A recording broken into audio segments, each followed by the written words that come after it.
Om Namo Bhagavate Vasudevaya. Om Namo Bhagavate Vasudevaya. Om Namo Bhagavate Vasudevaya. Narayanam Namaskritya Naram Chaiva Narottamam Devim Saraswatim Vyasam Tato Jayamudiraye Ashtaprayesha Bhadreshu Nityam Bhagavata Sevaya Bhagavati Uttama Shloke Bhaktir Bhavati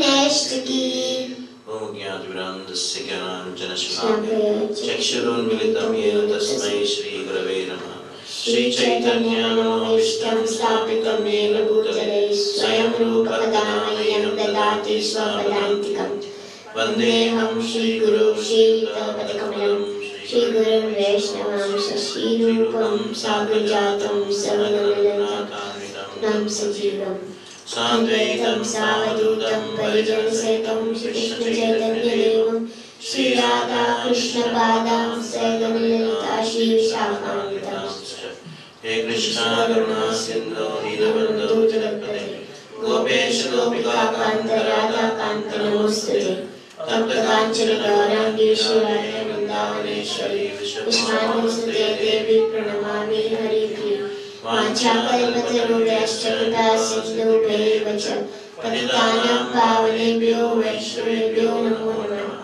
Jai Shri Krishna Chaitanya Prabhu Nityananda Shri Advaita Gadadhar Shivasadi Gaura Bhaktivinoda Hare Krishna Krishna Krishna Hare Hare Hare Rama Rama Rama Hare Hare Hare Krishna Krishna Krishna Hare Hare Hare Rama Rama Hare Hare Hare Krishna Krishna Krishna Hare Hare Hare Rama Rama Hare Hare. This is nice to see all of you interested in learning something about the Bhagavad Gita. Just to give you a small introduction about this course. This is a very basic course which is really meant for newcomers. Those who like to know what Bhagavad Gita is all about. So in the series of these 7 days, we will be learning some basic concepts within the Bhagavad Gita. By knowing only we can enter into the study of Bhagavad Gita. If you know some basic concepts of the Bhagavad Gita, then it's very easy to study the Bhagavad Gita. So now, we'll start our course with a very important question. The question is that so many handouts have been distributed about this course. So much of advertisement has been done about this course. But why only you came? Why not others? This is how we start this course. What is there within you which brought you here?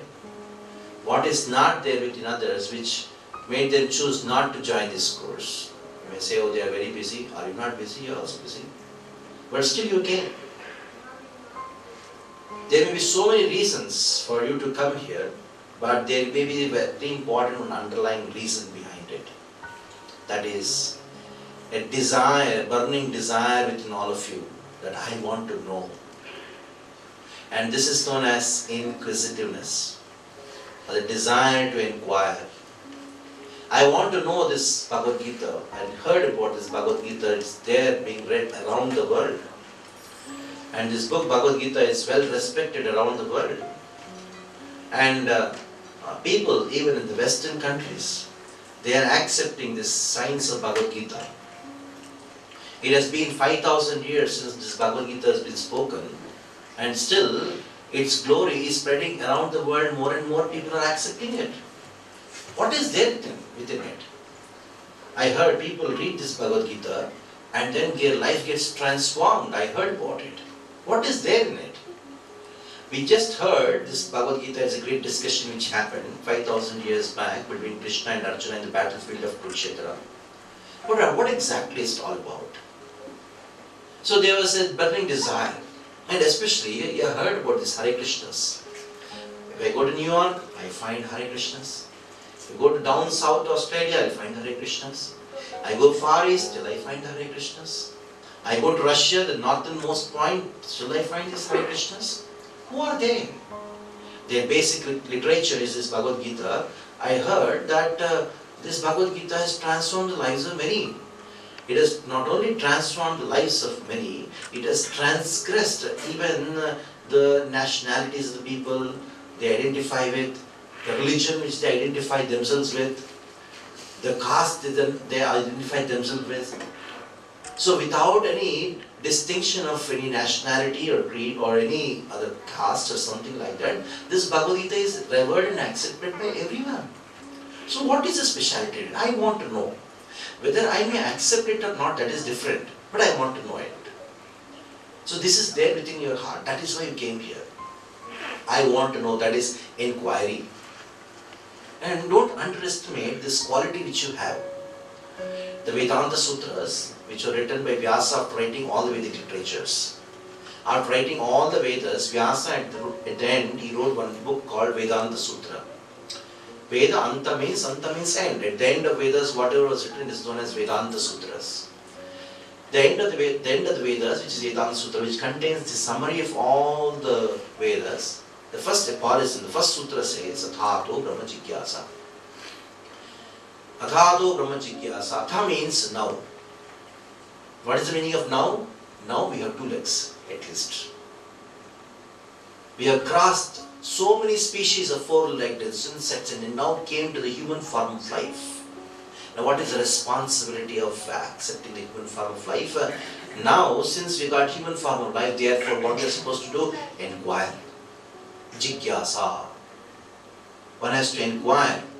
Inquire into the higher realms of existence. Yes, we do inquire. Definitely the whole world is based on inquiry, isn't it? We inquire what is the position of the stock market, what is the latest movie, where is the best restaurant in Colombo. As soon as somebody lands, where is the best restaurant in Colombo? You would ask, where is the best place to stay, what are the places to stay here? So everything is based on inquiry, isn't it? When even somebody goes to the doctor inquires, what is your problem? The whole world is based on somebody asks some questions and somebody answers us. But human life is not meant for inquiry into the normal things, ordinary things which people are doing these days. Human life is meant for inquiring into the higher realms of existence.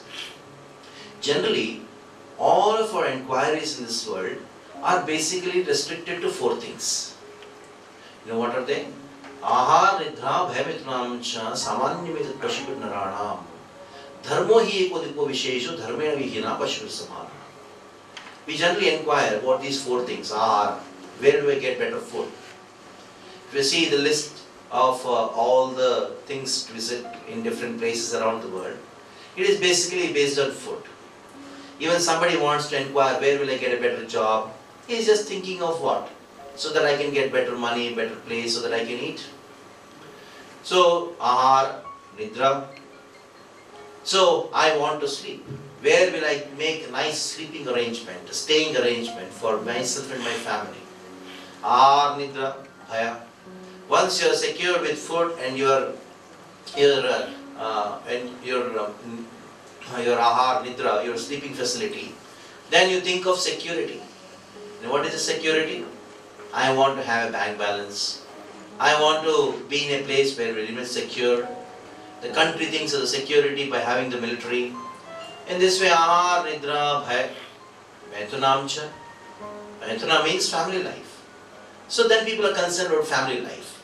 So I need to be with my wife, my children, we need to be happy, social situations, friends, meetings, functions, religious functions, social functions, like that.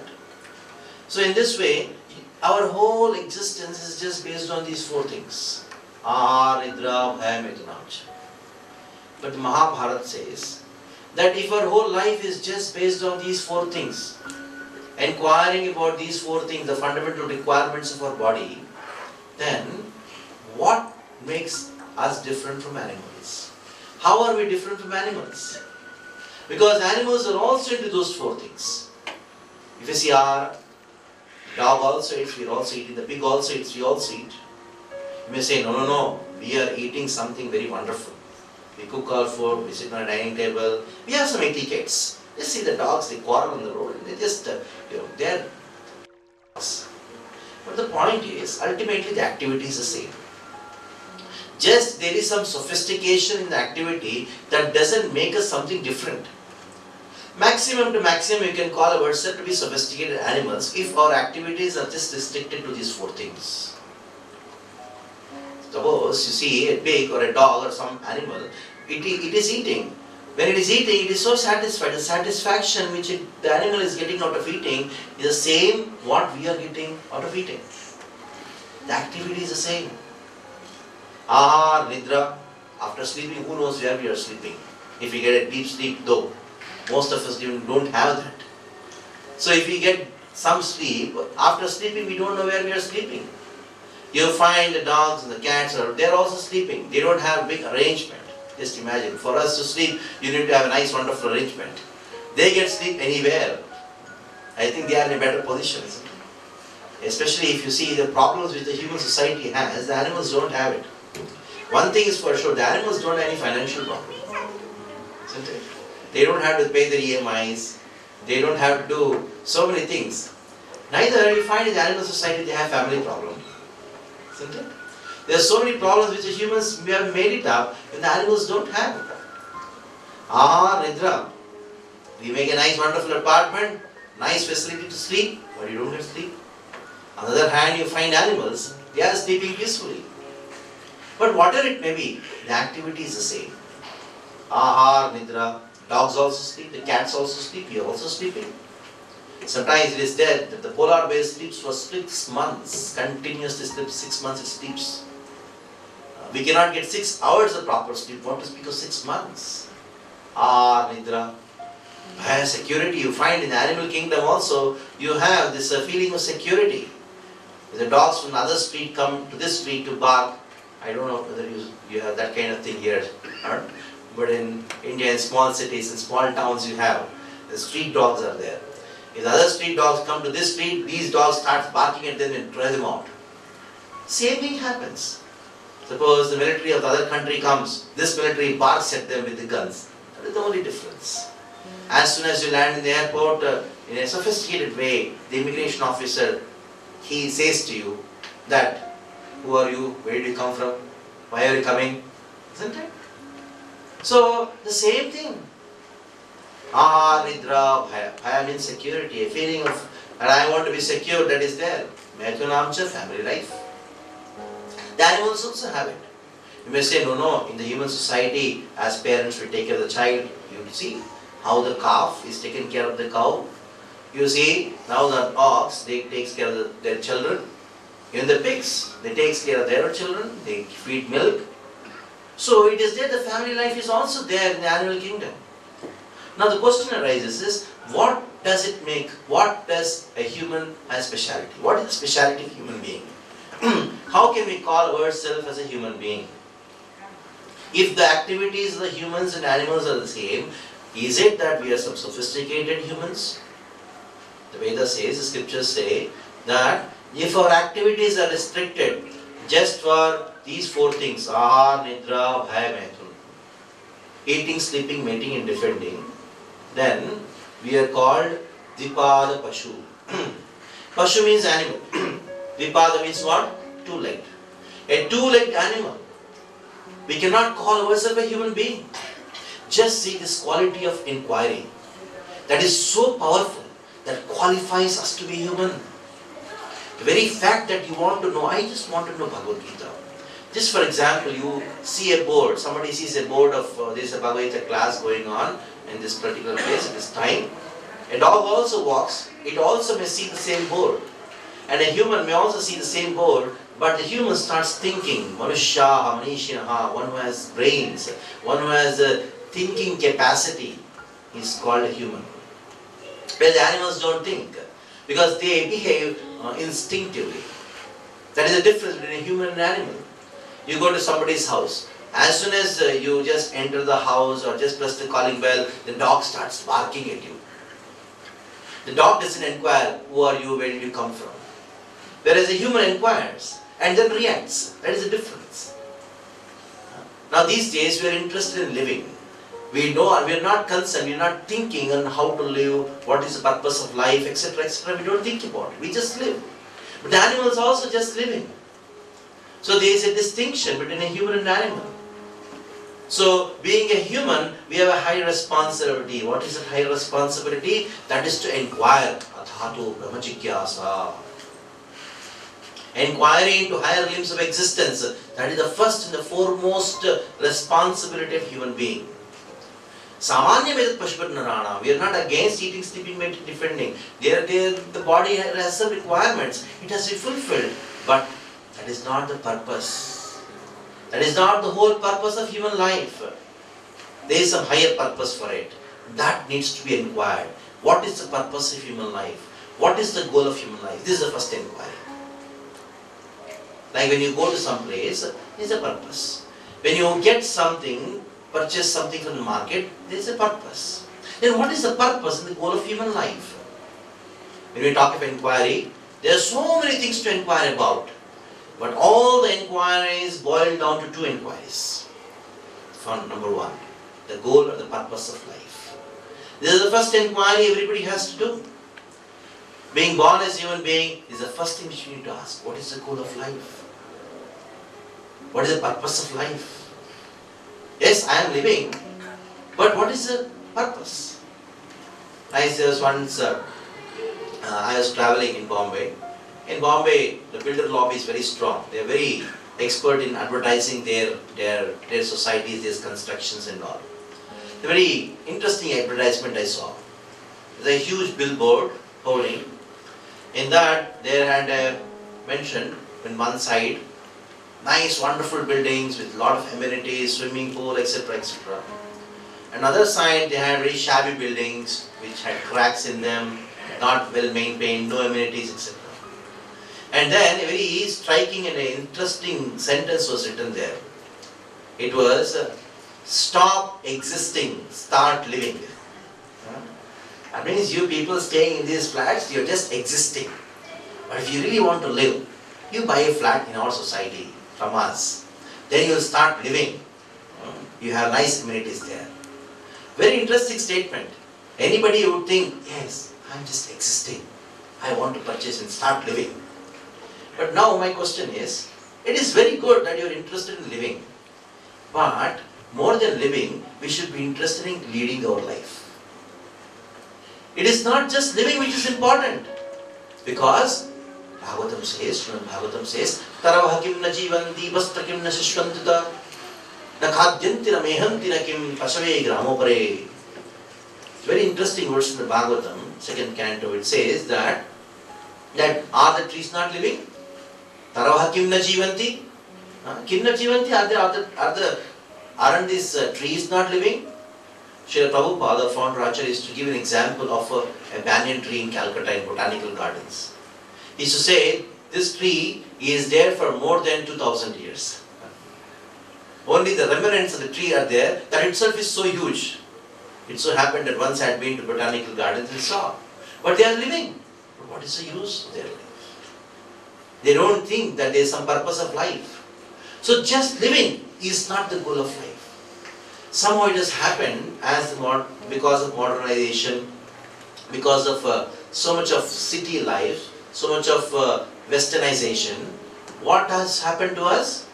We are just interested in making our living comfortable.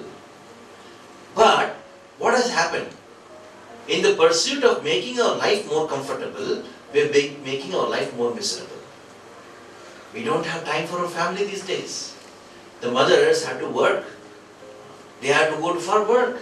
They cannot give time to their children because they have to pay the EMIs for the flats which they buy. The expenses have gone up.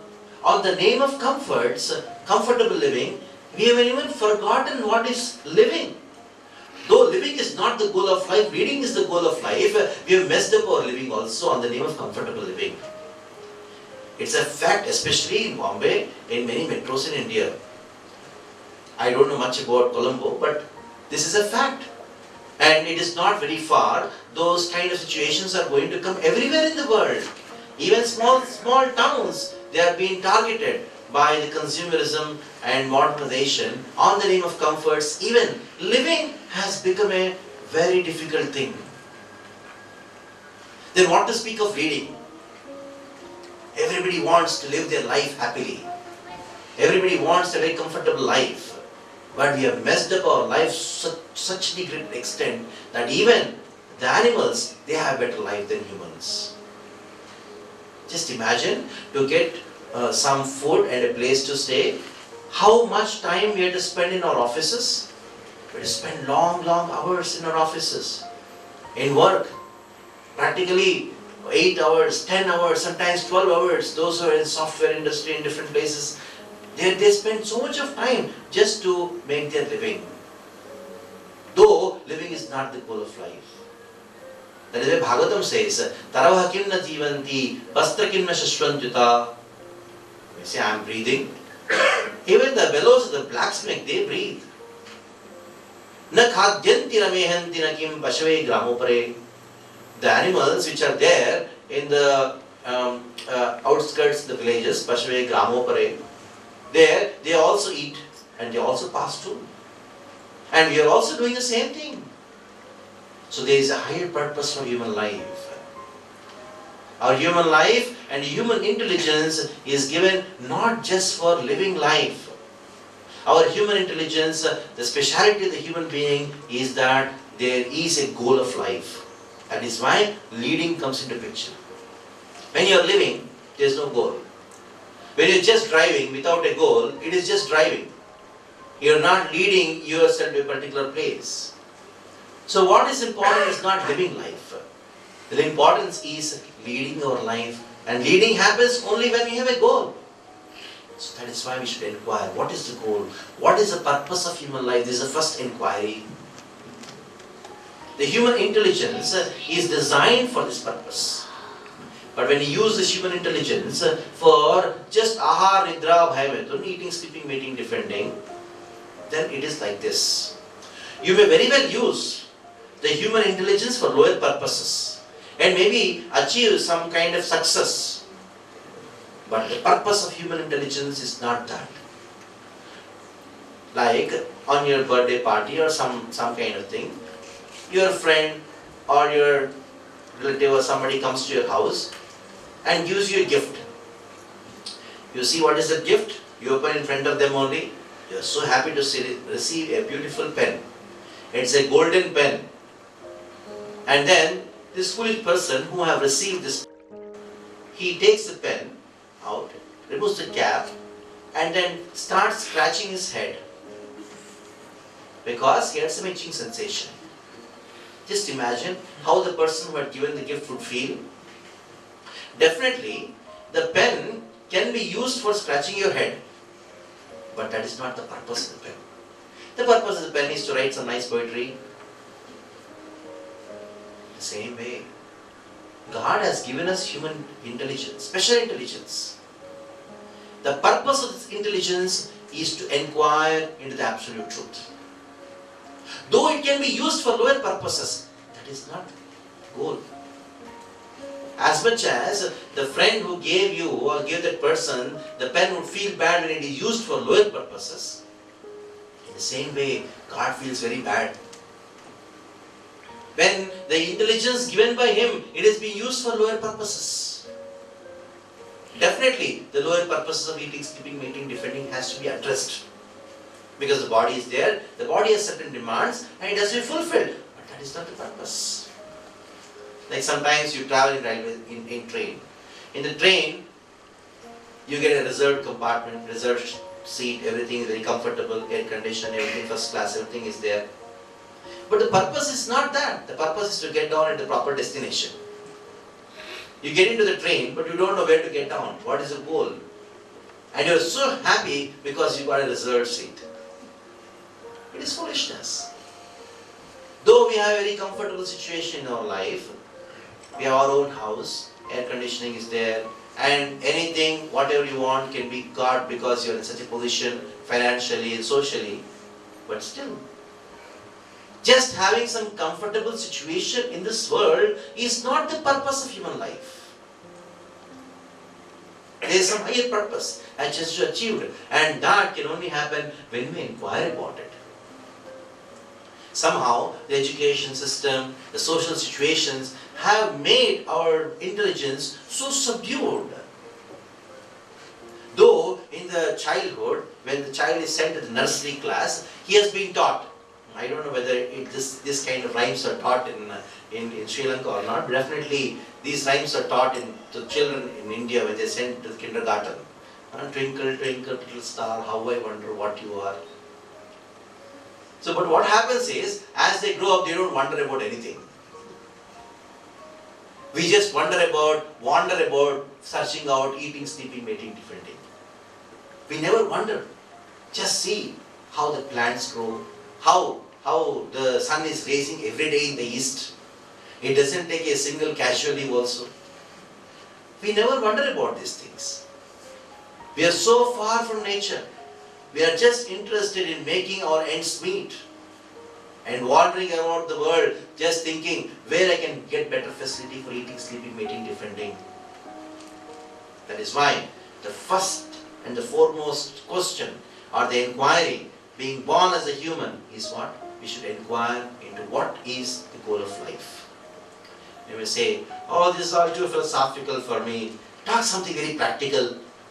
Now you people with saffron and shaved head, I have seen, you don't understand our problems. We have so many problems. You only talk about goal of life and something very esoteric things, which is not my agenda now. I'll think about later. You may talk about like this. The second question is very interesting, which we all have to inquire. The first may be too philosophical. The first may be not a very emergency need for you. You may not experience the emergency in asking this, what is the purpose and the goal of life? But the second question, everybody has to inquire. You know what is the question? What is the inquiry? That is, in spite of all my endeavors to become happy, why am I suffering? This is very close to heart. This nobody can reject it. No, I don't want to inquire why am I suffering. But everybody has to inquire why am I suffering. Rather, in spite of all my endeavors to become happy, I am suffering more. The more I try to become happy, I am suffering more. Now somebody may say, you people are very negative. Why are you asking, why should I ask question, why am I suffering? Yes, I am suffering, but I'll ask question how I can become happy. Rather, everybody wants to become happy. It is said and accepted by all the philosophers around the world.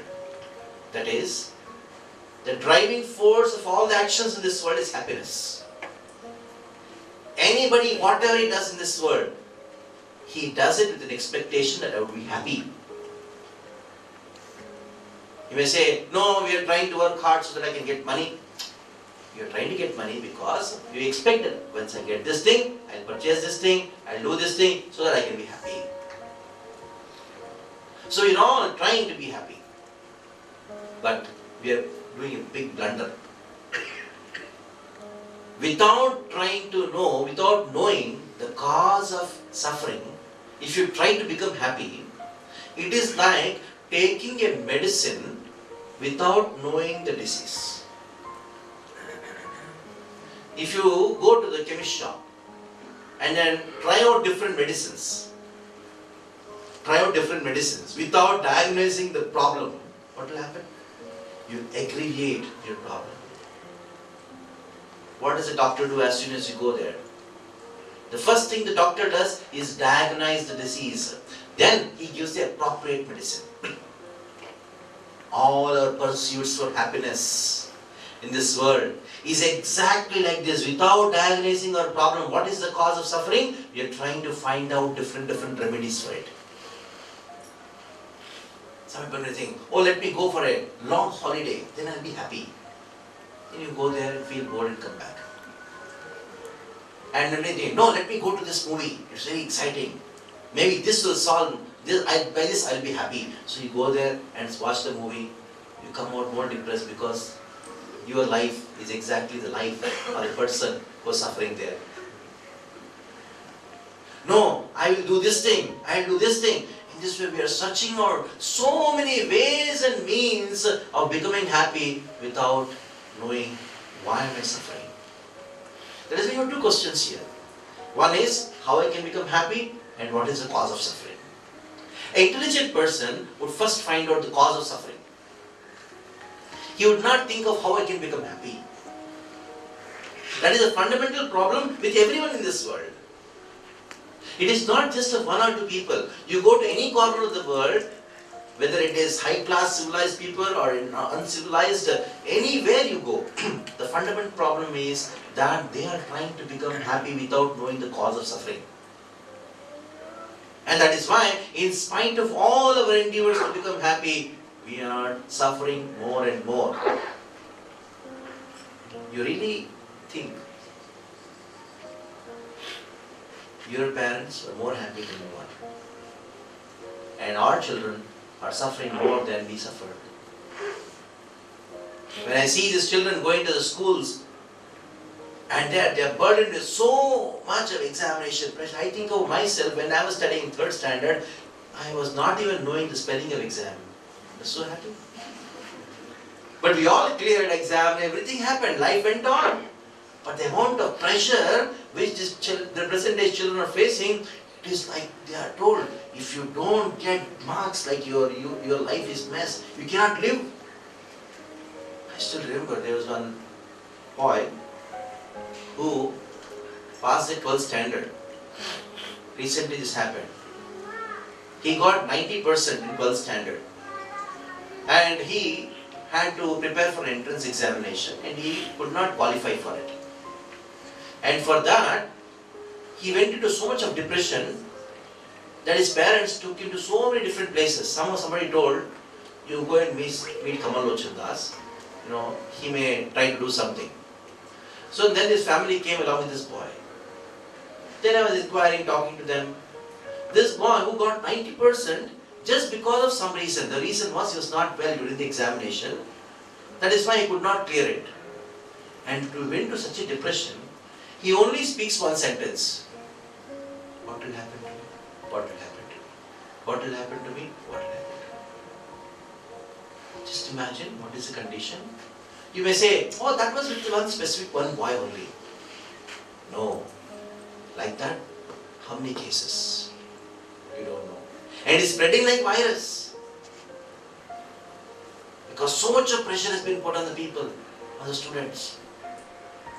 That is how we find that on the name of becoming happy, we are suffering more and more. Why? Because we don't know the root cause of our suffering. That is why we should inquire into two questions. Two inquiries, two prime inquiries in life. Number one, what is it? Goal of life.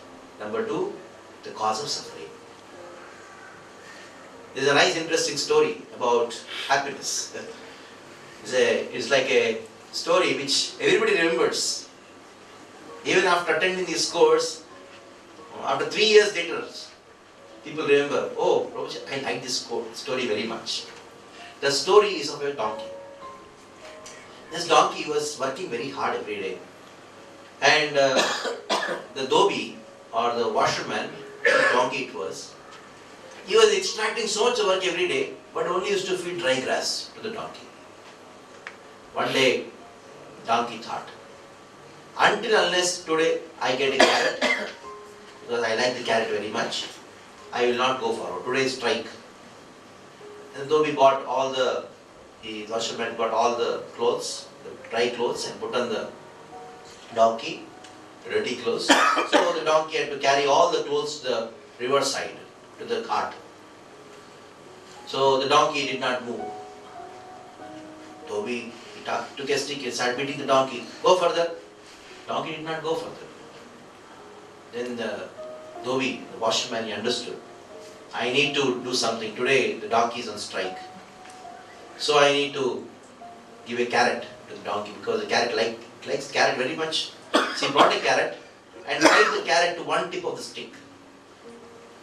They dangled like a carrot with a thread, and he tied the stick to the back of the donkey. So that the carrot was dangling just in front of the mouth of the donkey, just 1 feet ahead. The donkey thought, my strike is successful today. One step ahead, I'll get the carrot. One step ahead, the donkey put his stick. Then the carrot also went 1 step ahead.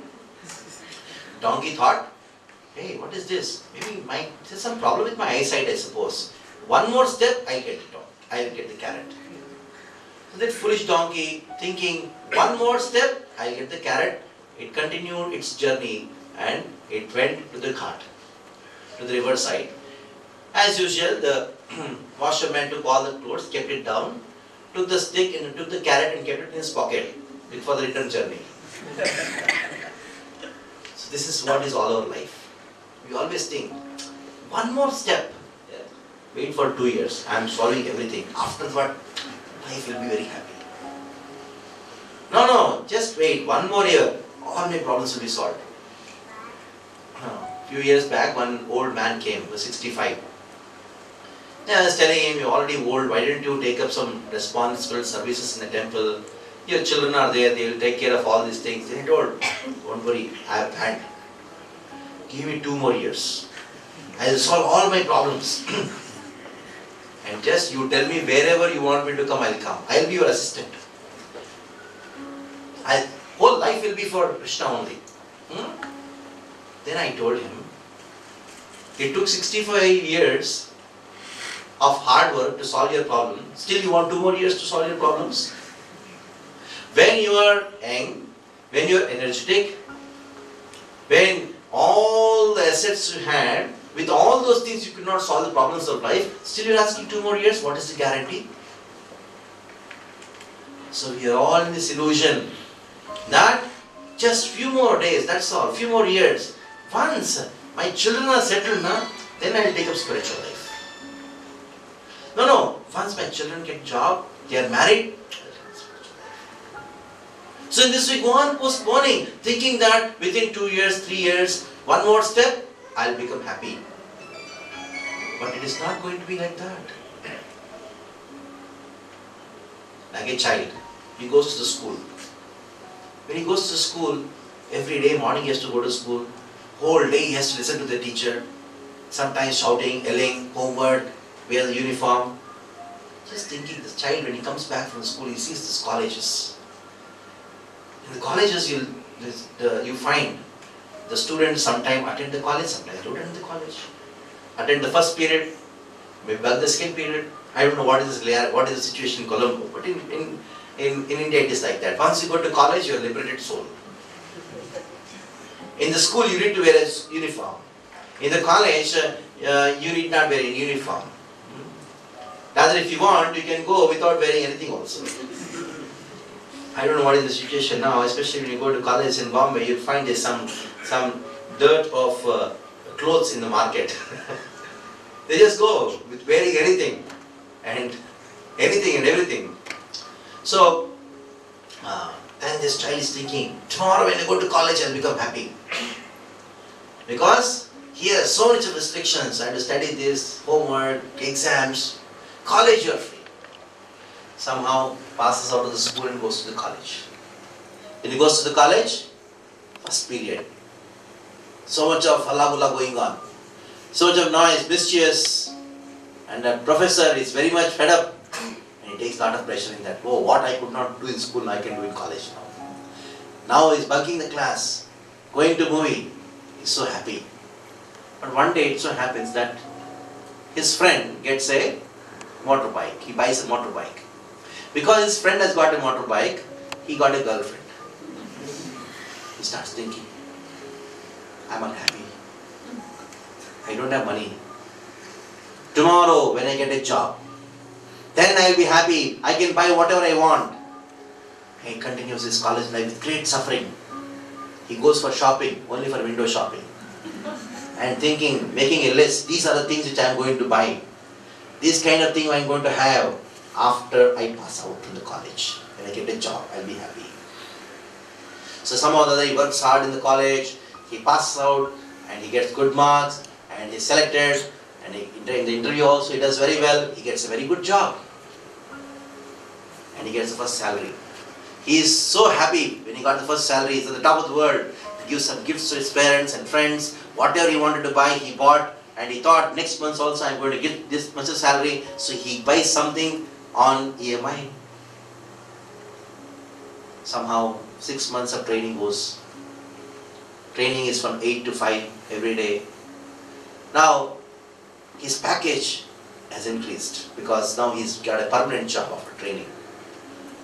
Now in the morning 9 o'clock he goes to the office, and 6 o'clock he's out of the office. He's about to go out of the office, boss calls him. He says, why don't you do this work? And he says, now office hours are over, 6 o'clock, tomorrow I'll do. And then this boss says that, yes, work has got over now, that is for Sri Lankan timings, but you have to work for American timings now in the call center. Now, fixed time to go, there is no fixed time to come out of the office. So much of responsibility, so much of anxiety. Now, he starts thinking, I'm suffering like anything. I have money, but no time to spend money. One Sunday I get. That is the day I have to make up my sleep for all the 7 days.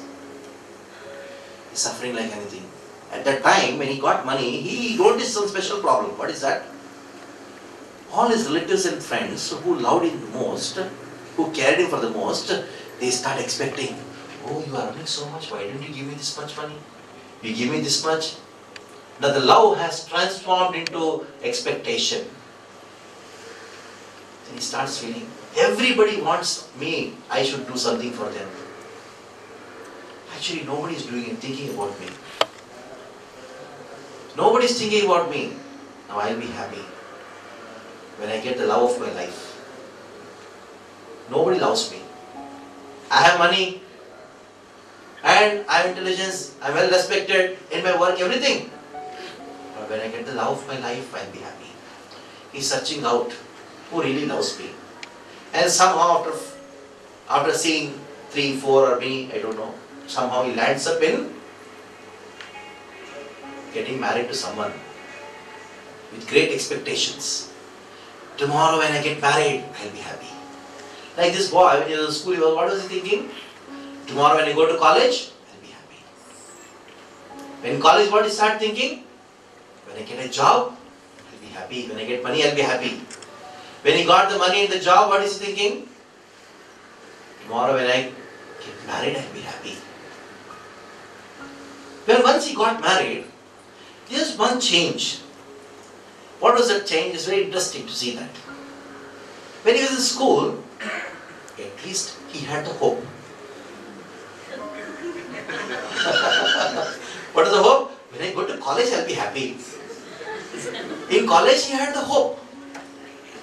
When I get job, I'll be happy. In job also, he had a hope. Tomorrow when I get married, I'll be happy. The change was after getting married, he lost that hope. Anyhow, so this is called the donkey life.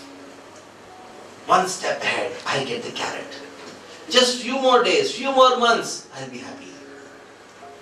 That is why we need to inquire about the cause of suffering rather than thinking of how we can be happy. When you know the cause of suffering, immediately you can go and find out how to get rid of the suffering and happiness manifests automatically.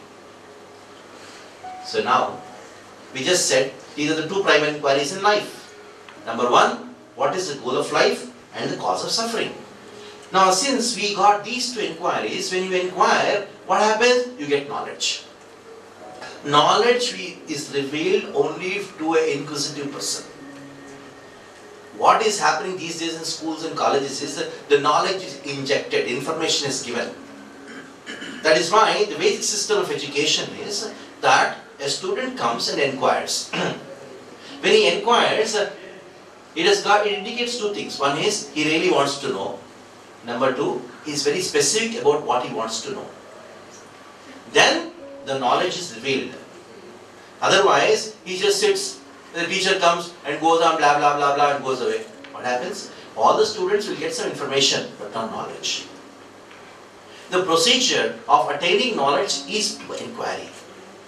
So what to inquire? Now we should know where to inquire from. Can we ask these questions to some Time magazine or some other magazine here and there? No. Whom we should go and inquire from? For that we should know. There are three sources of knowledge. According to Vedic literature, there are three sources of knowledge. Number one is pratyaksha praman.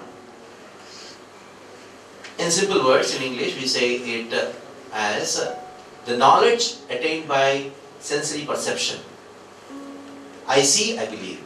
Pratyaksha praman. Perception, knowledge of perception. I see and believe. That means I get knowledge through my senses. That is known as pratyaksha praman. But there is some problem. In the pratyaksha praman, the knowledge what we get is always defective. The present day, whatever knowledge is being printed in the textbooks, whatever is being studied by all our children in schools and colleges, even the knowledge what you get through the newspapers and the TV, everything has defects. You know why? Because they are all based on sense perception. And the senses by themselves are defective. There are four defects. The first defect is imperfect senses. Like you see. You can only see to a limited range between the ultraviolet and the infrared. That is the frequency what you can see. Beyond ultraviolet and infrared, you cannot perceive anything. Like X-rays. Can you see the X-rays? You cannot see because the eyes are incompetent to see the X-rays. The senses, they are having defects. Because of the defects within the senses, any knowledge gained by the senses will be also defective. The modern science is based on this perception, sense perception. That is why they say, seeing is believing. Until unless we experiment and see, then only we'll accept it as science. But the scientific knowledge what we have is as defective as our senses. You may say, how can you say like that? Science is progressing. Oh, that itself is a proof that it is not complete. If something is complete, why it should progress? Those who have studied science, even in the school also, you will find. First one scientist came and told, atom is the smallest indivisible substance. Dalton told it. Later on, other scientist comes and says, no, he is wrong, I am right. And he proved, no, atom can be divided inside that there is electron, proton, neutron. Rutherford told that. Later on, some other scientist comes and says, no, he is wrong, I am right. And we are so happy about the development. But the very fact that the development of science proves that the previous science, what was being taught as science, was wrong. 50 years back, the medical textbooks say the brain is an organ to cool the blood. 1950s. Brain is an organ to cool the blood. That was the concept which people had. When we were small children, the teacher used to ask, how many planets are there? We said 9. Now we know there is something else. What does it mean? Every scientist, whenever he points a certain theory, he says, these are the limitations in my theory. Just imagine. The scientist himself says that these are the limitations in my theory. That shows any knowledge gained by our senses, they will be having defects because of imperfect senses, tendency to illusion. The second defect of the senses is illusion. Like you take a glass of water and put a spoon in it. How does it look like? Bent. It's not bent because our eyes have a tendency to be illusion. This is the second defect in the eyes. Third defect, commit mistakes. You may be expert, but definitely one day or the other, one time or other, we do mistakes. And even the best of the books, authors, when they publish, after some time, the book has been published and give on paper. See, these are the mistakes, please correct it. The fourth defect is cheating. There's so much of cheating propensity in this world, cheating and being cheated, that whatever information and the knowledge is given to you, it has got this propensity to cheat. That is why when somebody wants to cheat you and somebody is getting cheated, they will never get proper knowledge. Cheating is providing everywhere. Right from the scientific community to everywhere, even when you go to the market to buy something, somebody is trying to cheat you. The vegetable wala will cheat you. He will not give proper quality. If he gives proper quality, he will not proper quantity, he will not give. Quality and quantity both there, proper price is not there. The biggest cheating industry is advertising industry. Like once I had been to somebody's house, our life member's house. I wanted to meet him, he was busy. And his daughter was sitting and watching TV. And I asked her, what do you like the most in the TV? She told that, I like advertisements the most. Because they are more interesting than many of the serials which go on. Then, what is this advertisement all about? You're very peaceful, you're happy and comfortable and satisfied in your home. You switch on the TV, then they say, Naya, new thing has come. You don't have this, your life is useless. You start thinking, yes, my life is useless. And you try to buy that. That is called advertisement, to convince you to buy something which is having no use to you. And they convince you that the most useless thing in your life becomes the most important thing in your life. That is called advertisement. And we consider it to be what I got knowledge. So wherever you go, whatever knowledge is being perceived by sensory perception, that will be having defects. That is why we should not inquire at a source where the knowledge is derived by the senses. The second is known as Anuman Praman. One is Pratyaksha, other one is Anuman Praman. Anuman means what? By intelligence. By logic. I see the sun, it is like football is in size, but I use my intelligence. See, it is very far away from the earth, that is why it is looking like so small. Otherwise it is bigger than the earth. But this Anuman Praman, inferential knowledge, that is also defective because the input for the Anuman Praman is Pratyaksha. Pratyaksha means sensory perception. Input for the Anuman Praman is Pratyaksha, that is why Anuman Praman is also defective. Though there may be reduction or defects in Anuman Praman or inferential knowledge, but still it is defective. We will not talk much about it, because how long are we going to talk about the defective sources of knowledge? This is the third source of knowledge. That is Shabda Praman. And they are the perfect source of knowledge. Because Shabda Praman is not by any human.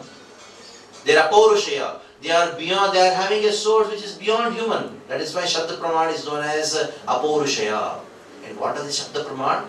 They are the Vedic literatures. The Vedic literatures are the absolute source of knowledge. Whatever inquiry you want to do, you have to inquire at the Vedic literatures. They give you the perfect answers. Why? Because in the Vedic literatures, you don't have these four defects. You may say, how can you say that? You're so bold and rude to say that thing. Apart from Veda, you do not get any perfect knowledge anywhere. Yes, there is a proof for it. What is the proof? Till date, nobody has proved a single statement in the Veda to be wrong. Till date. Science has proved some of the statements to be right, but till date they are not proved to be wrong. They may say we don't accept it. That is up to you whether to accept or not. But the point is, have you proved it to be wrong? Some months it so happened that I had taken a college program. All young students were there and everybody liked the class. But one boy was really envious. I just take this Bhagavad Gita. And then I told it's perfect knowledge. I told the Bhagavad Gita and says, You are telling there is no defect in that? The boy gave the bag to me. Bhagavad Gita back to me. Show me one thing which is right in that. Sometimes you find such people. Welcome. We welcome everyone. So I took the Gita and then opened the second chapter and showed him a verse. Where it says, Jatasya hi dhruva mrityuhu. For a person who is born, death is certain. It was one statement I showed in the Bhagavad Gita which is right. That is what you asked. Now I had to take the Bhagavad Gita to him. Tell me one statement which is wrong there. Yeah, he just went off.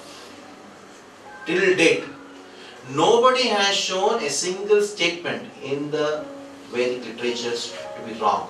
They say we don't accept it. People say, blindly we don't accept. I am very happy. Blindly we should not accept anything. But please remember, blindly don't reject anything also. But many people say, no, we don't accept Gita. Have you read it? No. Why are you blindly rejecting it? It is very good. Don't blindly accept anything. At the same time, if you have the same philosophy applied, don't blindly reject anything. At least read and see. There are so many examples. I'll start with a very important example. Cow dung in the Vedic literatures have been described as the most pure thing in this world. Cow dung. And the same way they say that the stool of any animal, including human, they are inauspicious, it's dirty. The cow dung is used to purify even the places of altar where you do puja. At that time also cow dung is used. At the time when the Veda was written by Vyasa 5000 years back, at that time there were no chemical laboratories. But now the scientists took the cow dung and proved, even everybody knows that, proved that this cow dung has the most antiseptic qualities, and they brought to the chemical analysis of it and they made a whole big book out of it to prove that how cow dung is very auspicious, is is antiseptic. Now tell me, how would the Vedic literature state the same statement with the science is proving it right to be now? Is it that they are researched and then did it? No. The Vedas are the word of God. That is why they are 100% perfect. There are no amendments in the Vedic literatures. The different countries, they have constitutions, there are amendments. The science, different statements in the science, they are changing every day. Even the constants change. Those who have studied some science and mathematics, it's physics, you must be knowing something called Planck's constant. This is named as Planck's constant. When Planck, he made this constant and gave it, from that time onwards, it has undergone more than 400 changes. Now people are surprised, is it Planck's constant or Planck's variable? But till date, in the Veda, there is no amendment. Why? Because they are the perfect source of knowledge. There is no any defect in the Vedic literatures. The Vedic literatures talk about predictions. It talks about the prediction of Buddha. 5000 years back, Veda is written. Buddha appeared 2005 years back. You find these predictions are there. Jesus and Muhammad are predicted in the Bhavishya Purana, which was written by Vyasa 5000 years back. Chanakya, Ashoka, all these kings are predicted. They would appear. What about that? Science. People say, oh, in the primitive Vedic people, they were thinking Earth is flat. Earth is flat is not a Vedic concept. Because in the same way that it talks about Bhugola. It is round in shape. Earth was flat was a Western concept. But now the Nobel Prize goes to somebody else. Plants have life. The Vedas assert that the plants have life. But now, a couple of hundred years back, somebody finds it, the plants have life, and Nobel Prize goes to somebody else. If at all you are giving prizes for Nobel prizes or any prizes for these things, you should give it to Vyasa. Because he had already stated all these things. Just because the chemical equations are not there. Why? Ultimately you are interested in the analysis, isn't it? Why all the chemical equations? Suppose somebody gives you water. You drink it, isn't it? You think it is H2O and drink. Foolishness. Drink, huh? Saragrahi. Be interested in the essence. All the chemical equations, you come down and ultimately you mess up with the entire thing. No, it should be only H2O. If you just drink H2O, you will die.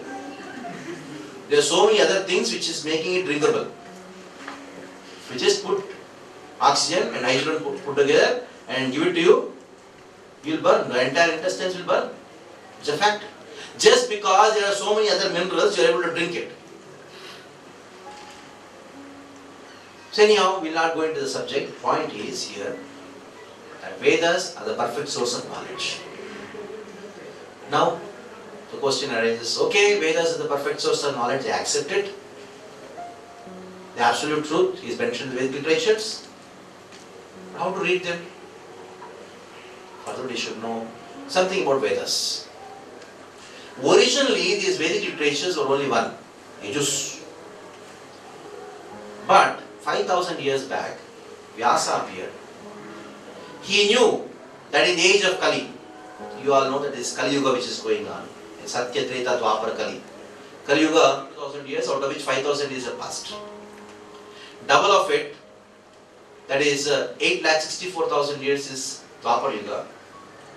And double of 3 times of Kali Yuga, that is 12,96,000 years is Treta Yuga. And 4 times of Kali Yuga, that is 17,28,000 years is Satya Yuga. You put all the 4 yugas together, 2,40,000, 3,20,000 years is the entire duration of one cycle. In that, now at present we are in Satya, in Kali Yuga. 5,000 years have passed in Kali Yuga. Just Kali Yuga is about to start. At that time, Vyasa, he knew in the age of Kali, people's memory will be short. Before the age of Kali, in the previous ages, people had such a sharp intelligence and memory, just by hearing once they could remember. That is why no requirement of making notes. Just by hearing they could remember. That is why the Vedas, they are known as Shruti.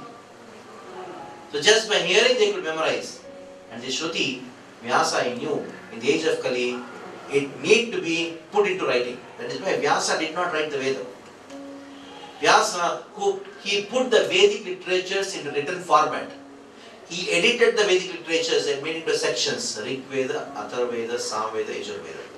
4 Vedas were made by Vyasa. He made sections and he made different chapters out of it. In this way 4 Vedas were made by Vyasa. Now Vyasa, when he made these Vedic literatures, he made present in a very systematic way. How? In the entire of the 4 Vedas, there are 1,130 chapters. And they are all the 4 Vedas. And each chapter has 4 sections. The Brahmanakas, Aranyakas, Samhitas and Upanishads. That means there are 1,130 Brahmanakas, 1,130 Aranyakas, 1,130 Samhitas and 1,130 Upanishads. This is how the whole Vedic literatures were put into writing by Vyasa. But what happened is, if somebody wants to study them, you cannot study because only 6% of them are left now today. 94% has been destroyed because of different invasions, the Mughals, and different circumstances which has happened in the entire land of this land. Because at that time even Sri Lanka was part of Bharatavarsha. Britishers divided that. So the entire land, so many disturbances happened. The Vedic literatures were lost. 6% was only left. So even if you want to study the entire Veda, you can do. You cannot do it. You say, no, I want to study 6% then. That also you cannot do. Because to study those 6% Vedic literatures, you need to have the knowledge of Vedic Sanskrit. What is being taught these days is only Prakrita. It is only Puranika. Puranika, Prakrita. There are two kinds of Sanskrit which is being taught these days. Vedic Sanskrit nobody knows.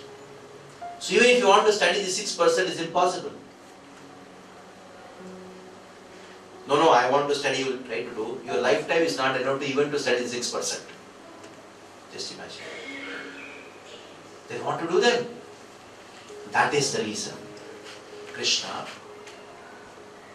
at the beginning of the age of Kali, at the end of Dwapara, he took all the Vedic literatures and he summarized the entire Vedic literatures into one book called Bhagavad Gita. 700 verses only.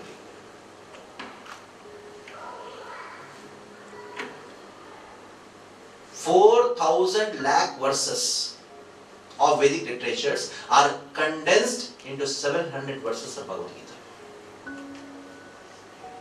And if somebody studies Bhagavad Gita, they don't have to study any other part of Vedic literatures because everything is put in this one book called Bhagavad Gita. And especially in the Vedic literatures, there are two kinds of knowledge given. One kind of knowledge is how to live in this world. Another kind of knowledge is how to get out of this world. Like, I don't know what is the most prestigious engineering institute in Sri Lanka. Maybe Institute of Technology of Colombo or whatever it is, maybe. In India you have this IIT, Indian Institute of Technology. Young boy gets an admission into this college. Most prestigious college. And he's so happy. He says, I have achieved the goal of life of getting into this college. Since this is the topmost college, year after year, I would like to stay in this college only till my death. It's foolishness. Though it may be the topmost college, the purpose of getting to the college is what? To get out of it. In the same way, though you may have the best of the facilities in this life, the purpose of getting a human life, purpose of getting into this world is to get out of this world. It is not just to stay in this world, life after life, life after life. It is foolishness. Though it may be very comfortable, though it may be the topmost position you may have achieved in this world, but the purpose is not to stay in that position. Though you have achieved a particular situation or a place, that is not the purpose. The purpose is to get out. That is why the Veda talks about two things. Number one, what? How to live in this world. It is truly required. Number two, how to get out of this world. In the Brahmanakas, Aranyakas and the Samhitas, the Vedas talk about how to live in this world.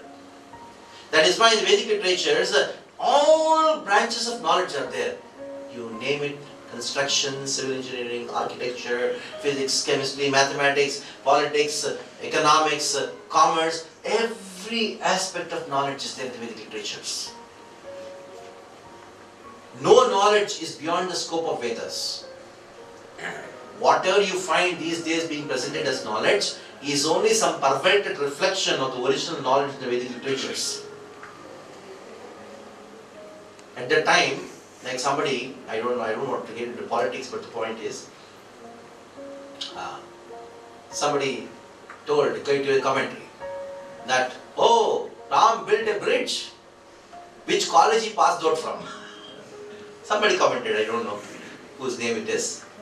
But the point is, there are so many huge temples. At that time, your engineering colleges were not there.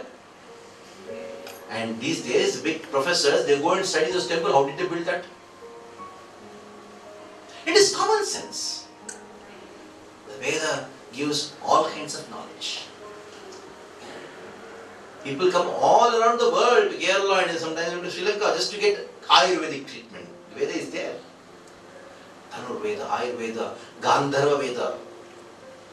So, all kinds of knowledge, even material knowledge. Some people think, oh, Veda is something abstract. No, it talks about material knowledge. But that is not the most important part of the Veda. The most important part of the Veda is to get out of this world. Spiritual knowledge means that knowledge which helps you to get out of this world. And that is there in the Upanishads. The Upanishads talk about how to get out of this world. One is material knowledge, which helps us how to live in this world. And the purpose of life is to get out of this world. That is mentioned in the Upanishads. Now in the Upanishads, what Krishna has done, he has taken all the Upanishads and extracted the essence of the Upanishads and then gave us this one book called Bhagavad Gita.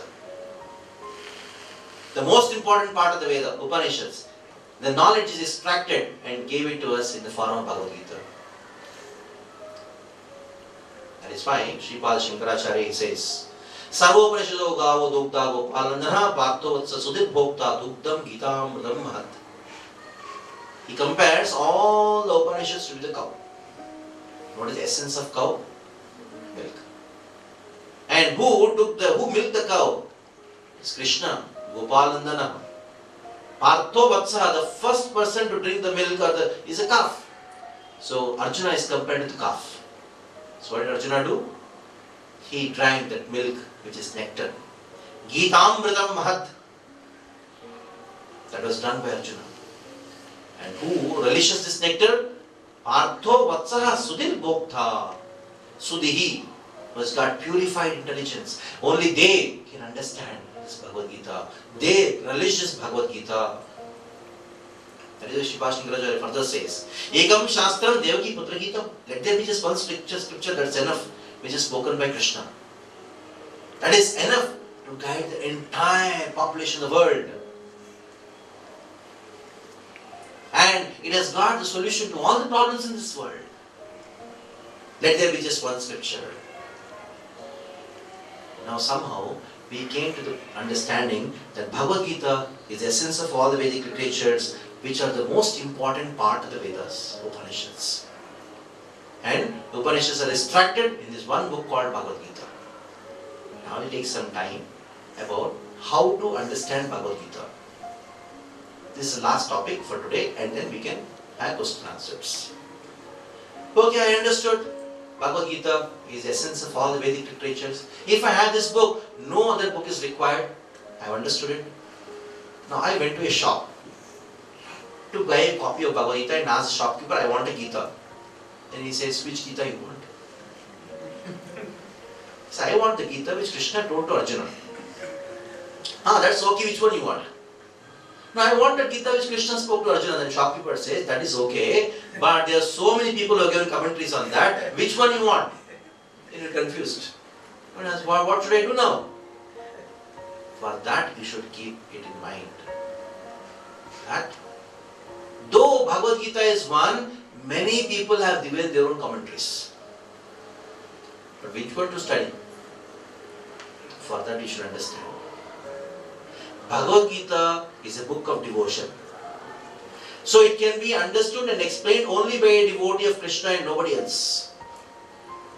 Though they may have given commentary, that may not be the commentary which is the purpose of the Bhagavad Gita. To give you a simple example, you have a temple. Especially in South India, huge temples are there. Now, a beggar, he sees the temple and says, wow, nice place for my business. He's looking at the same temple and he's thinking, there's a place I can sit and then get my begging. Anyhow, pious people come, they'll give me a few rupees. Long distance, somebody is traveling, walking, he sees the temple, oh, common place, nice place I can take rest. After some time, a civil engineer comes, sees, oh, what a construction. They built it 1,000 years back and still it is as it is. I built a bridge 2 years back, it is gone. Now what a strong construction. An architect comes, he's amazed. What an architecture, just see. Granite stone is carved like a chain. After some time, a devotee comes. He goes into the temple, worships the Lord. All the 5 people, they saw the same temple. But who saw it? The beggar, he also saw the same temple. But he understood the temple according to his own consciousness. Architect also saw the same temple. A tired traveler also saw the same temple. A civil engineer also saw the same temple. But it was only the devotee who understood what this temple is. In the same way, Bhagavad Gita was also seen by different people. Once I was asked to give a class to college students, and the introduction was going on. Some students were introducing me. She started her introduction saying that, friends, we all know Bhagavad Gita is the best book on management. You started thinking, what is this? I never knew this. Then everybody said, yes, it's best book on management. All the students told. Then she started explaining, telling. Then she started talking about me, that who am I, where I come from, and what is this ISKCON president, and all these things. And then, after introducing me, say, friends, we are very fortunate. Who else other than Kamallochan Das can explain to us about Bhagavad Gita and management? And I was thinking, what I should do now? I was supposed to speak on Bhagavad Gita and management. Then I started my class saying that today I came to speak to you and give you knowledge, but today I came to know Bhagavad Gita is the best book on management. I was not knowing this.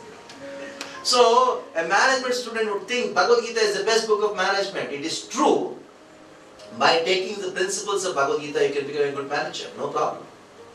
Though, the purpose of Bhagavad Gita is not just management. Definitely, I give the example of the golden pen. The golden pen can be used for scratching your head to mitigate your itching. That is not the purpose of the pen, though. Definitely, Bhagavad Gita can be used for some management principles, though the purpose is not entirely so. Now, a politician says, he quotes verses from Bhagavad Gita, says, best book on politics, Bhagavad Gita. Just see, Vishara Arjuna, such a nice person he was, he did not want to have a war. And this Krishna, he brainwashed him. He completely brainwashed him. That is what politicians do, isn't it? Brainwash. Your view is something, you change your view. Best book on politics. Bhagavad Gita is the best book on politics. Somebody says, best book on Sanskrit. Definitely by reading Bhagavad Gita you will learn Sanskrit. But Krishna did not tell Arjuna, oh my dear Arjuna, this is the best book on Sanskrit. By reading so you get Sanskrit.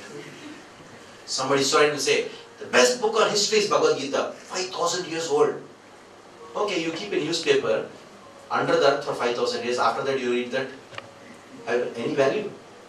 Yesterday's newspaper don't have any value. So though Bhagavad Gita is 5,000 years old, but that is not the real glory of Bhagavad Gita. The real glory of Bhagavad Gita is that it's a book of devotion. It is not a book on politics. It is not a book of some Sanskrit of language. It is not a book of management. Though these purposes can be solved through Bhagavad Gita, but the purpose of Bhagavad Gita is devotion to Krishna. Krishna himself says in the Bhagavad Gita. He says, my dear Arjuna, Saivai mayati idya yuga prokta puratana bhaktosi me sakachi rahasyam hitatuttamam, my dear Arjuna, I am speaking this science to you because you are my devotee and you are my friend. That shows Bhagavad Gita cannot be understood by anybody other than a devotee of Krishna. First one should become a devotee of Krishna, then only one can understand Bhagavad Gita. That is why you find there are so many editions of Bhagavad Gita being published. But what is that one Bhagavad Gita edition of Bhagavad Gita which has transformed millions of people's lives? It was Bhagavad Gita as it is. No other Bhagavad Gita can claim that they have transformed the lives of people, maybe one or two maybe, but millions, masses have accepted and then came to the point of the purpose of Gita where Krishna says, Sarvadharman Parityajya Mamekam Sharanam Vraja, who have become devotees of Krishna after reading Bhagavad Gita. Which edition of Bhagavad Gita made devotees of Krishna? It is Bhagavad Gita as it is, because it was written by a devotee. That is why we should learn Bhagavad Gita from a devotee of Krishna. That is the first qualification of a guru. That he should be a devotee of Krishna, coming under the sampradaya. Like if you want to send your children to some college or school or something like that, then what you do? First you see the professor whom you are sending, he should have a graduation certificate. He should be certified by university. What is that university which teaches Bhagavad Gita? The Krishna has set up 4 universities. They are known as sampradayas. Samyak rupena pradaya. Prakrishya rupena daya. Sam means absolute truth. Pra means prakrishya rupena, complete. Daya means to give. The system by which complete knowledge of the absolute truth is given. That is called sampradaya. There are 4 universities set up by Krishna to give the knowledge of Bhagavad Gita to all of us. Krishna gave the knowledge to Brahma, Rudra, Shri Kumara. Brahma, the 4-headed Brahma, creator of this world. Rudra, Lord Shiva. Lakshmi, goddess of fortune. And the 4 Kumaras. The 4 Kumaras are the Manasa Putras of Brahma. They are the vice chancellors of these 4 universities. And from there, the knowledge comes down according to the Guru Sishya Parampara. Like Brahma gave the knowledge to Narada, Narada gave to Vyasa, Vyasa to Madhva. In this way, International Society for Krishna Consciousness seems to be a very modernized name with very kind of modern management techniques and computers and projectors and so many different things. But the founder actually of this movement is related to Brahma, Madhva, Gaudiya Sampradaya. Whatever Krishna had told to Brahma, the same thing you are getting now today through Srila Prabhupada and his disciples and through all his devotees. That is why there is no distortion. When there is no distortion, the purity is there, that is why the effect is there. First qualification of Guru is that he is a devotee of Krishna in one of the bona fide sampradayas. This is the first qualification of the teacher of Bhagavad Gita. The second qualification. Guru means heavy. Heavy means heavy with knowledge. We say Guru means teacher. Actually, Guru doesn't mean teacher. Guru means one who is heavy. Gurutva, bhara means with heaviness. So one who is heavy with scriptural knowledge, spiritual knowledge, he is called Guru. Not that he just goes on blessing people. People like that Guru who blesses, isn't it? But will you send your child to a teacher who just blesses and sends them back? Mother asks the child, what did you learn today? Oh, my teacher is so good. Why? She blesses me. Doesn't teach anything. What is use of such teacher? So Guru means who is heavy spiritual knowledge. That's number 2. Third one, Guru is Acharya. One who teaches by example. Srila Prabhupada, he taught by example. It is not that, okay, just during the sermon I am Guru and my private life is different. Don't intervene into my private life. Teacher means there is no private life. Whatever he speaks, he should practice on whatever he has spoken. Teach by your practice. Acharati iti acharya. The third qualification. The fourth qualification is his senses should be controlled. Vacho vegam, manasakrota vegam, jibha vegam, udropasta vegam, etan vegan yo vishaheta diraha. Sarva vipimam pratvim sasishat. You can make disciples around the world who has control over his senses. Not that you can do anything. Here I don't know how many, really it's not much, but especially in India you will find there are some rules. You do whatever you want.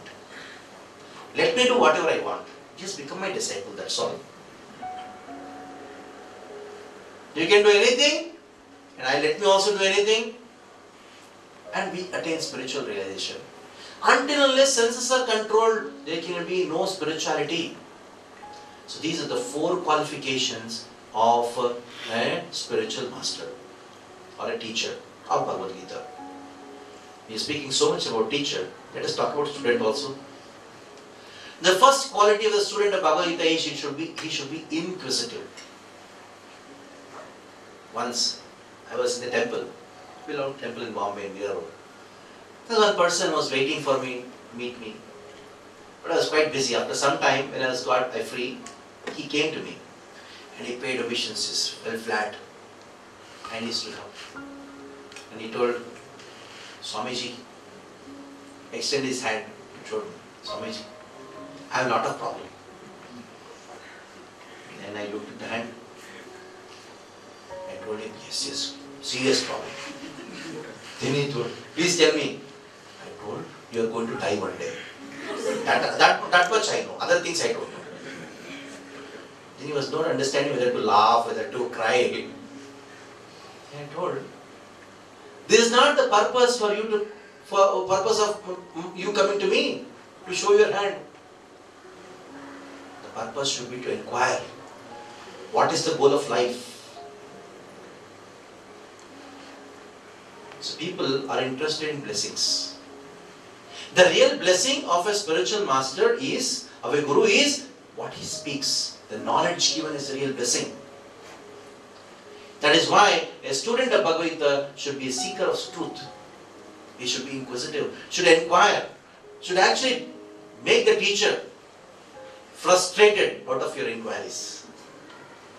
That is the real qualification. And other three qualifications of the student, they are that they should be having humility, service attitude, and should be a devotee of Krishna. These are the four qualifications of a disciple. Now, in the next few days, we will be talking about the subject matters of the Bhagavad Gita. Today we introduced what Bhagavad Gita is. First we spoke about how it is the inquisitiveness which you have that qualified you to be humans. What are the two inquiries? Goal of life, cause of suffering.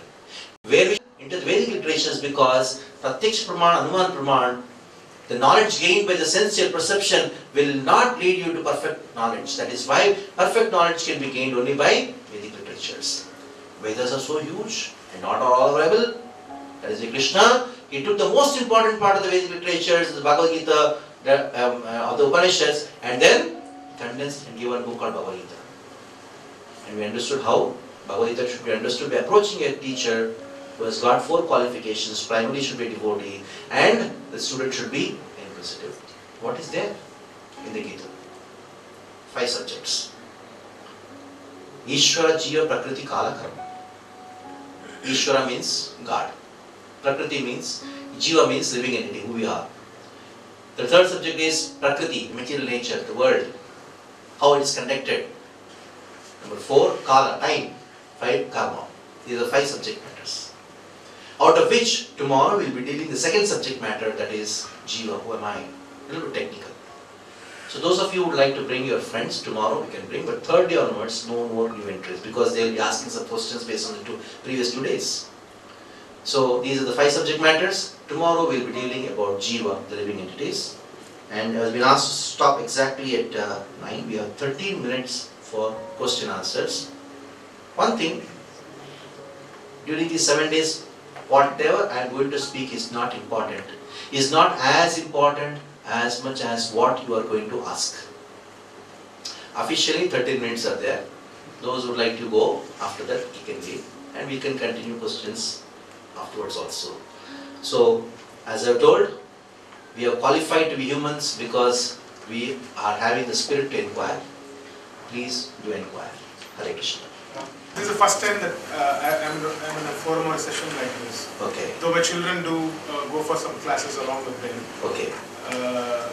One of the prime reasons why I was talking to my friend while we were traveling today. Okay. We were talking about the purpose of life. Yes. And midlife crisis is what we were talking about. Yes. So there's a lot of reflection from what you spoke, which actually spoke to us. So okay. It was the point of inquisitiveness is surely there. Yeah. But the question still remains as to why specifically in the Hindu culture, the cascading of this knowledge has not happened as prevalent as that of any other religion like Christianity or any other religion for that matter, where it is not part of our way of life. for Hindus. Today we are largely disconnected. I mean, I'm 40 right now, but I'm quite disconnected about what is actually in Bhagavad Gita. Yes. So at least better late than never. Yeah. So, Thank you very much. So first thing is, Bhagavad Gita is not just a Hindu literature, number one. Just because most of the Hindus rever Bhagavad Gita, that doesn't restrict Bhagavad Gita to Hindus. Hinduism is religion, Buddhism is religion, Christianity is religion, Islam is religion. And somebody can become a Hindu, can become a Christian, Christian become a Muslim, Muslim can become a Christian, they can change. But the principles of science, spiritual science don't change. Bhagavad Gita is a science. Like in a school, you have a Hindu, you have a Christian, you have a Muslim. You have so many other religions. Some people just don't bother about religion. But everybody has to study the same mathematics. 2 plus 2 is 4 for everyone. So Bhagavad Gita is beyond religion. That is why at the end of the Bhagavad Gita, Krishna says, Sarva dharman paritijya mamekam sharanam vraja. Give up all kinds of religion, surrender to me. So, just we have this concept that, oh, Bhagavad Gita is for Hindus. It is not so. It is something beyond religion. Just because many Hindus rever it, this concept has come. There is nothing wrong in thinking like that. Just because many believe this. But that is why you find in the International Society for Krishna Consciousness, ISKCON, many Christians, many Islam. Srila Prabhupada, when he went to the West, in a big auditorium, somebody asked, what do you think about Jesus? And Srila Prabhupada told, Jesus is our teacher. But the unfortunate situation is, we are not following what teachers are told. That is the problem. So now, since your concern is about the spreading of the Bhagavad Gita, it does not happen to the extent of any other religion is happening. The core spreading of religious principles is based on teachings, not based on any superficial acceptance. Okay, superficially somebody says, I was Christian, but have you studied Bible? I don't know. So the principle is study, knowledge. It is not just some ism. ISKCON is trying to do its best. Just take part in it. Like you brought your friend. Just imagine everybody here brings one more friend. How much difference does it make to the world? If it doesn't make difference to the world, at least it makes a difference to your friend. Okay, even if it doesn't make a difference to your friend, it definitely makes a difference to me. Like you told, I become more inquisitive. Good. Okay, thank you. Any more questions? The friend that he was talking about. Okay. Yeah. First of all, thank you very much for sharing what you shared. My question is that I tried reading Bhagavad Gita with a book I purchased. That was, I think, when I was 13 or 14. Okay. It didn't make any sense to me at that time. Yeah. So my question is, because what I remember is that why is it written in such a roundabout manner? Okay. You can't make sense of it directly. Very good. So maybe if you can throw light on that. Next question. If the government wants to give education to the children, they can just print textbooks, not have schools and teachers. Study come and give the exam, but they still have a school and they have a teacher. So when ordinary education like mathematics, physics, it requires, though after having a textbook, a school and a teacher, don't you think Bhagavad Gita requires? Yes. That is why you require an institution, you require a teacher. So the first purpose of ISKCON is to systematically propagate the science of Krishna consciousness based on Bhagavad Gita and Bhagavatam. So the institution is a school. Prabhupada identified ISKCON temples to be universities. And you have teachers, many teachers. When you sit with a teacher and learn it, then it is not roundabout, it is straight. When we don't sit with the teacher, then definitely it's roundabout. Isn't it? So it's an opportunity that today you attended one class, at least some concepts are clear. Like you attend the 7 days class, some concepts will be more clear. When you sit with the teacher and learn, then after that also we are going to have classes after that also. In local centers, have many classes going on in different places. So when you join those classes, it will be concepts will be more clear. So join them. Right through our life, even our elders always tell us you should have a life goal and you have a purpose to live. Yeah. Always we keep hearing about all these things, but we keep ignoring it. Yeah. But today, when you give a different perception to the entire goal and purpose of life, I want to understand when we should start actually giving this focus and this goal of purpose of life to our children as well. Nice question. To our children. But it should be given, the same thing, same knowledge should be given according to the taste of the person. That is the expertise of the teacher. For children, you give the same thing in a different way. For young teenagers, you give it in a different way. For married couples, you give it in a different way. For elderly people, you give it in a different way. But the subject is the same. Like the medicine. The same medicine, when the doctor gives to the child, he gives it in a different way. For a person with different symptoms, they give it in a different way. Somebody has got allergy, give it in a different way. Medicine is the same. Now your question is how to give to the children. How to give to the children? You are asking the right person because I deal with a lot of children. For that you should become a child. Whenever I take a seminar for the teachers who are teaching children, most emphasis on this is on this. To teach a child, you should be a child. You cannot teach a child if you are a teacher. If you are a child, that means the child will relate to you.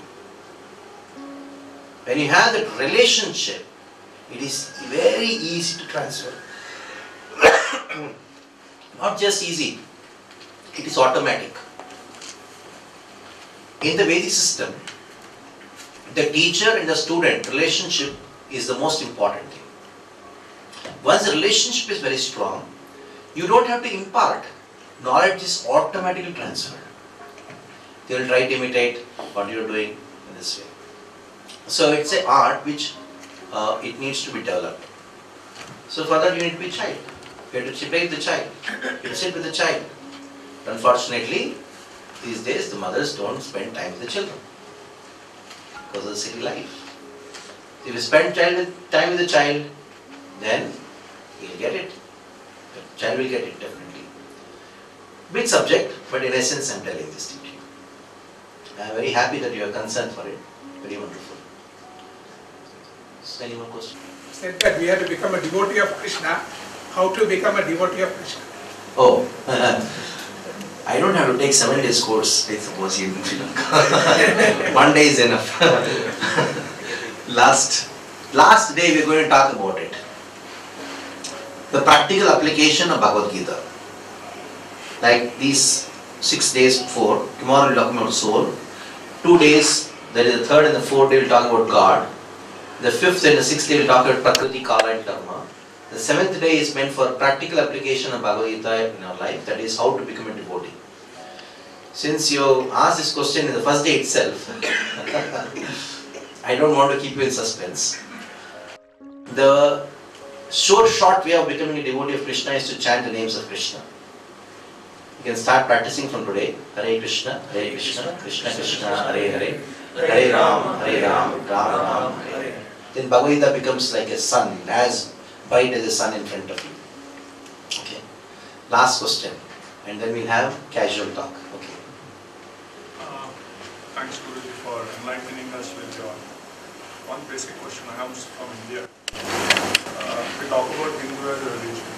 Who's the god in Hindu religion? Is it Krishna, Shiva? We have different gods. Okay. And in your discourse you mentioned that Shiva was one of the person who got enlightened from Lord Krishna on the Veda. So if that is the case, why we all in India have this issue of, I think that's one of the major reasons compared to other religions like Hinduism, Christianity or Islam, they follow one. Yeah, nice question. So that's always a big disconnect in what societies like ISKCON or Chinmaya missions, all these missions teach to people like us. Okay. If you can hold your question for day 3 and 4, it will be nice. Because the subject is going to come. But since you asked, God is only one. How can only one? But that one God manages the entire world through his agents, assistants. So they are known as Devi Devatas.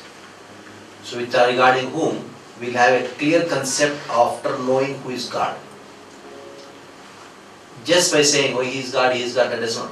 What is the definition of God? That has to be known. We'll be knowing this thing in a very elaborate way for 2 days. That is, day after tomorrow, the 3rd day and the 4th day. So if you can hold your question for that, it will be nice. So thank you very much. You stop here.